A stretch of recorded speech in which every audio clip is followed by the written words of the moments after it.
بسم اللہ الرحمن الرحیم۔ السلام علیکم۔ غسل کے دوران مدینہ کے ایک عورت نے عورت کی میت کی ران پر ہاتھ رکھتے ہوئے یہ الفاظ کہے اور اللہ تعالیٰ نے اپنی ڈھیل دی ہوئی رسی کھینچ دی، اور اس عورت کا انتقال مدینہ کی ایک بستی میں ہوا، اور غسل کے دوران جوں ہی غسل دینے والی عورت نے مندرجہ بالا الفاظ کہے تو اس کے ہاتھ میت کی ران کے ساتھ چپک گئے۔ چپکنے کی قوت اس قدر تھی کہ وہ عورت اپنا ہاتھ کھینچتی تو میت گھسیٹتے ہوئے آتی، مگر ہاتھ نہ چھوٹتا تھا۔ جنازے کا وقت قریب آ رہا تھا اور غسل نامکمل ہونے کی وجہ سے لوگ بار بار اس عورت کو کہہ رہے تھے کہ بی بی جلدی غسل دو کہ ہم میت دفنا سکیں، مگر بے سود، مرتی کیا نہ کرتی۔ آخر اس نے بتا دیا کہ اس کا ہاتھ میت کے ساتھ چپک چکا ہے اور بے حد کوشش کے باوجود جدا نہیں ہو رہا۔ تمام عورتوں نے اس کے ہاتھ کو پکڑ کر کھینچا، مروڑا، غرض جو ممکن تھا کیا، مگر سب بے سود رہا۔ دن گزرا، رات ہوئی، دوسرا دن گزرا، پھر رات ہوئی، سب ویسا ہی تھا۔ میت بھی پڑی ہے، عورت کا ہاتھ بھی چپکا ہے۔ میت سے بدبو آنے لگی اور اس کے پاس ٹھہرنا بیٹھنا مشکل ہو گیا۔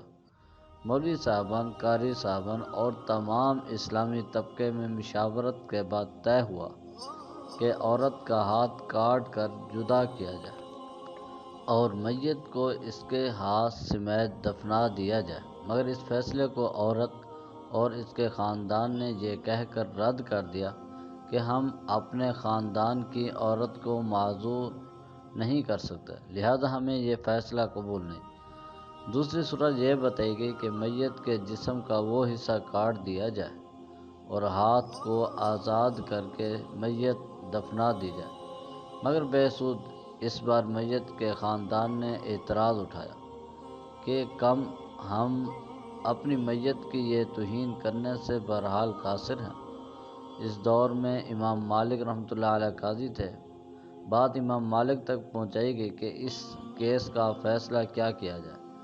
امام مالک اس گھر پہنچے اور صورتحال بھانپ کر اس عورت سے سوال کیا، اے عورت، کیا تم نے غسل کے دوران اس میت کے بارے میں کوئی بات کی؟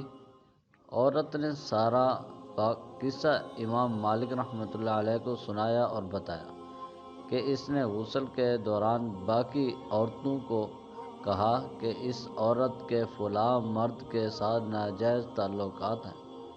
امام مالک رحمۃ اللہ علیہ نے سوال کیا، کیا تمہارے پاس اس الزام کو ثابت کرنے کے لیے گواہ موجود ہیں؟ عورت نے جواب دیا کہ اس کے پاس گواہ موجود نہیں۔ امام مالک رحمۃ اللہ علیہ نے پھر پوچھا، کیا اس عورت نے اپنی زندگی میں تم سے اس بات کا تذکرہ کیا؟ جواب آیا نہیں۔